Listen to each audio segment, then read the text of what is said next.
Hello and welcome. Within this video we're going to discuss the expected goals analysis project that we at Discovery Soccer Club have implemented within our Development Academy and NPL programs.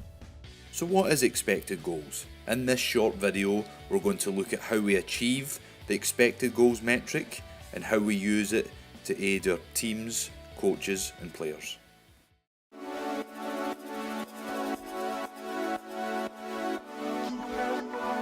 He should have had a hat-trick. He's got to do better there. He's got to score. These are the sort of things you'll hear commentators and fans say every week. But how true are they? Well, it's been very hard to tell until the expected goals metric was created. But what is it? Expected goals is a measure of chance quality. Opta have analysed over 300,000 shots to calculate the likelihood of a shot being scored from a particular position on the pitch during a particular phase of play. The model takes into account several variables and looks at how these affect the chance of a specific shot going in. Each shot has an expected goals value, which is the percentage chance of that shot resulting in a goal. Take this Pedro opportunity. He's put through one-on-one with the goalkeeper. He's in the box and close to the goal, but the angle is quite narrow. Pulling all these factors together means that Pedro is likely to score with this chance about 35% of the time, or 0.35 xG. This means a player would score around 1 in 3 chances in this situation. Lamine Kone's goal here against Everton is a great example of a shot with a high xG value. Khazri crosses the ball in, it deflects to Kone, who tucks it away from 1 yard out. Considering all these factors and that it's an Opta-defined big chance means that the XG value is 0.91. In other words, he'd score 91% of the time given this opportunity. This shot by Emre Can is a perfect example of where the scoring probability was low. The ball falls to the German and he decides to shoot from outside the box and to the right of the goal. Given the distance and the acute angle, a chance of this quality is scored only around 2% of the time. In other words, once for every 50 shots attempted. So now we have a better understanding of what expected goals metric actually is, let's take a closer look at how we now implement it after each game weekend into our development model. So the first thing we create after each game is a series of tagging. So we tag all of the shots in the game, which then allows us to create what we see here called a storyboard.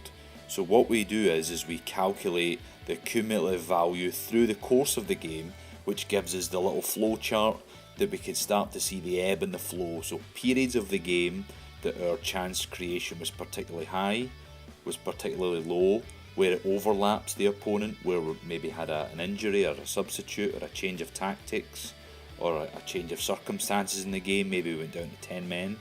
So ultimately this storyboard gives us an idea of what was the flow of the game and what periods were we strong and what periods were we weak, and what does that tell us about the game overall.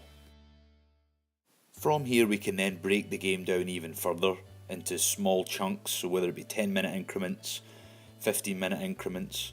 The reason for doing this also is there's specific parts of certainly the academy games that we can make substitutes.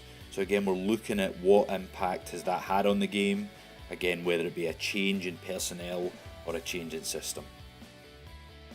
The last piece of our expected goals model again looks at the areas of the final third that were either creating chances, but also what is the conversion rate within that specific area. So again, there may be an area of the field that we've tried to target, and then this will allow us to see whether or not that actually came to fruition, or perhaps as an area of the field we're particularly wasteful or particularly strong in that we need to focus on. So with each individual game, what does that now give us? Well, over a larger period of time we can start to see if there's trends appearing throughout a season, perhaps in away games or in home games or specific match instances, whether we're in front or behind in certain games. But it also allows us to now track outfield players and goalkeeper specific individual attacking performances. The last piece that I like to look at here is how teams are over or underperforming in relation to expected goals.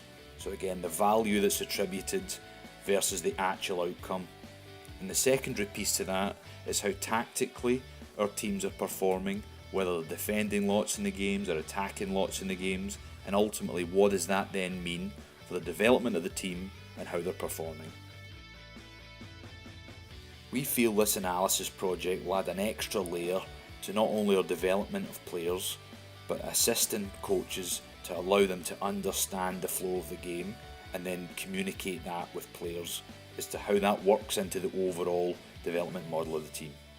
If you have any further questions about the project or would like to contribute towards it, please feel free to reach out to me directly at my email address listed below.